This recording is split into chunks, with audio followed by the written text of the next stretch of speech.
Jumpa lagi dengan saya di DGS Official. Pada kesempatan ini, saya akan membahas tentang tema Yesus tidak mempunyai saudara kandung.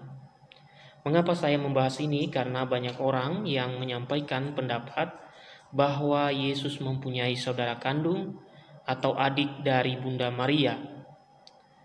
Nah, mengapa ada pendapat demikian? Banyak orang mengira bahwa Yesus mempunyai saudara kandung karena mereka merujuk pada beberapa ayat dalam kitab suci. Misalnya Matius bab 3 ayat 31, bab 6 ayat 3, 12 ayat 46, Yohanes bab 2 ayat 12, Matius bab 12 ayat 46. Terlebih dalam Matius 1 ayat 25, Yesus disebut sebagai anak sulung. Juga pada Matius 1 ayat 24 sampai 25 muncul kalimat tetapi tidak bersetubuh dengan dia sampai ia melahirkan anak laki-laki. Nah, ada beberapa hal yang perlu kita tanggapi berkaitan dengan pandangan bahwa Bunda Maria mempunyai anak selain Yesus atau Yesus mempunyai saudara kandung. Pertama, istilah saudara yang dalam bahasa Yunani disebut sebagai adelpos atau adelpoi bentuknya adalah tunggal atau juga bentuknya juga jamak. Kata adelpos atau adelpoi atau saudara mempunyai banyak arti. Antara lain adalah saudara seiman. Seperti disebutkan dalam Kisah Para Rasul 1 ayat 12 sampai 15, 11 ayat 1, 15 ayat 3, 23 ayat 23 dan 32 ayat 21 ayat 7. Nah, juga ada pengertian sebagai saudara sebangsa, sebagaimana kita temukan dalam Yeremia 34 ayat 9, Kisah Para Rasul 7 ayat 26. Juga ada pengertian sebagai kerabat, sebagaimana kita temukan dalam 1 Tawarikh 15 ayat 5 sampai 18 dan 2 Raja-Raja ayat bab 10 ayat 13. Kedua, perlu kita ketahui bahwa Abraham dalam Perjanjian Lama menyebut Lot sebagai saudara, padahal Lot adalah keponakan Abraham. Sebagaimana kita bisa baca dalam Kejadian 13 ayat 8. Selain itu, Laban memanggil Yakub sebagai saudara, padahal Yakub adalah keponakannya. Sebagaimana kita bisa baca dalam Kejadian 29 ayat 15. Juga Daud memanggil saudara kepada Yonatan dalam 2 Samuel 1 ayat 26. Bahkan, Yesus sendiri menyebut saudara-saudara kepada para rasul, terutama Rasul Petrus, ketika ia berkata, "Jikalau engkau sudah insaf, kuatkanlah saudara-saudaramu." Dalam Lukas 22 ayat 32. Nah, Injil Matius 27 ayat 56 dan Matius 15 ayat 40 menyebutkan nama-nama perempuan yang melihat Yesus dari jauh. Mereka adalah Maria Magdalena, Maria ibu Yakobus dan Yusuf, dan ibu dari anak-anak Zebedeus dalam Matius 27 ayat 56. Maria Magdalena, Maria ibu Yakobus muda, Yoses dan Salome. Markus 15 ayat 40.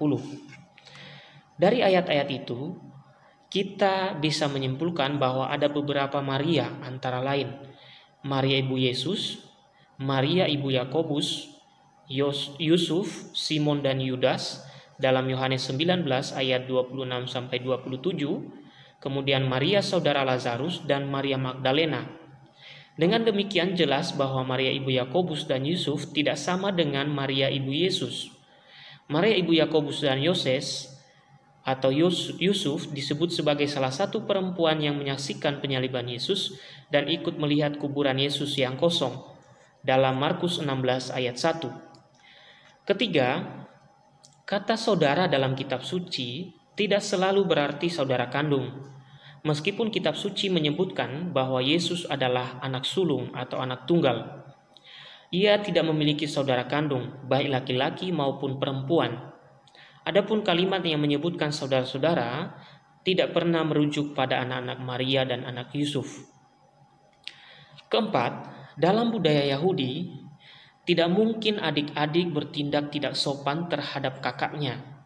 Maka tindakan yang dilakukan oleh saudara-saudara Yesus dalam cerita kitab suci yang menilai bahwa Yesus tidak waras dan hendak mengambil dia dari hadapan umum, jelas bukanlah tindakan yang dilakukan oleh saudara-saudara kandung Yesus. Dengan demikian, saudara-saudara yang dimaksud di dalam cerita itu bukanlah saudara-saudara kandung Yesus. Kelima, peristiwa penyerahan Maria oleh Yesus kepada Yohanes pada Yohanes 19 ayat 25 sampai 27 semakin memperjelas bahwa Yesus tidak mempunyai saudara-saudara kandung. Jika Maria mempunyai anak-anak lain selain Yesus, tentu Yesus tidak akan menyerahkan ibunya kepada Yohanes. Sederhananya, jika Maria mempunyai anak lain selain Yesus, setidaknya Yesus memberikan pesan kepada Yohanes supaya saudara-saudaranya itu mengurus Maria ibu mereka.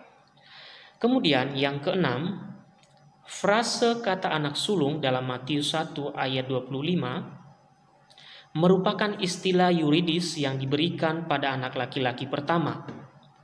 Menurut perjanjian lama, anak sulung laki-laki harus ditebus 40 hari setelah ia lahir, sebagaimana dalam Keluaran 34 ayat 20. Oleh sebab itu, sebutan anak sulung tidak dimaksudkan untuk menyebutkan urutan lahir, tetapi sebagai tanda keistimewaan seseorang.